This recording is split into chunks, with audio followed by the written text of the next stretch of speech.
শামি কাবাব recipe. নিশ্চয়ই বুঝতে পারছেন আমি কী নিয়ে কথা বলছি।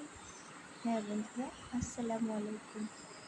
আশা করি সবাই ভালো আছেন। প্রথমে আমি মাংসটাকে ভালো করে সিদ্ধ করে নিয়েছি। এর ভিতরে আদা বাটা, রসুন বাটা, পেঁয়াজ বাটা, হলুদ গুঁড়া, মরিচ গুঁড়া দিয়ে আমি এটাকে ভালো করে সিদ্ধ করে নিয়েছি, যাতে হাতে ধরা মাত্রই এটা গলে যায়। দেখেন কিভাবে গলে গলে আসছে, একটুও কিন্তু কষ্ট হচ্ছে না এটা ছিঁড়তে। খুব সুন্দর সহজেই সবগুলো আমি ছিঁড়ে নিলাম, একবারে ঝুরঝুরে করে নিলাম। এরপরে আমি একে একে শুকনো উপকরণগুলো মিশিয়ে নেব। আমি আজ মসুর ডাল দিয়ে আস্তা মসুর ডালটা দিয়েছি, এটা দিয়ে বানাবো।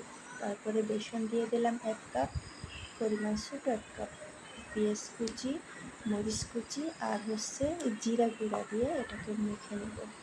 এরপরে একটু পানি দিয়ে নেব। ভালো করে মাখানো হয়ে গেলে আমি আটা দিয়ে নেব। আটাটা দিলে এটা আর আপনার সুন্দর গোলাকার হবে, এই জন্য আটাটা আমি দিয়ে নেব।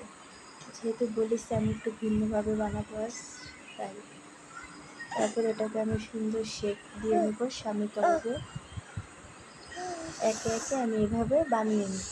এরপরে তেলটা যখন হালকা গরম হয়ে আসবে, তার উপর আমি এক এক করে দিয়ে দিব। বেশি গরম হলে দেওয়া যাবে না, তাহলে পুড়ে যাবে এক সাইড। অল্প আছে, অল্প তেলে আমি ভেজে নেব।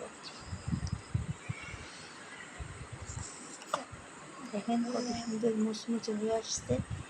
এই মসুর ডালটাকে আস্তে দিছি, যেহেতু এটা মুখে বাঁধলে খুব ভালো লাগবে।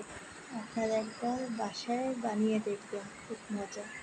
দেখা হবে পরের ভিডিওতে। আল্লাহ হাফেজ।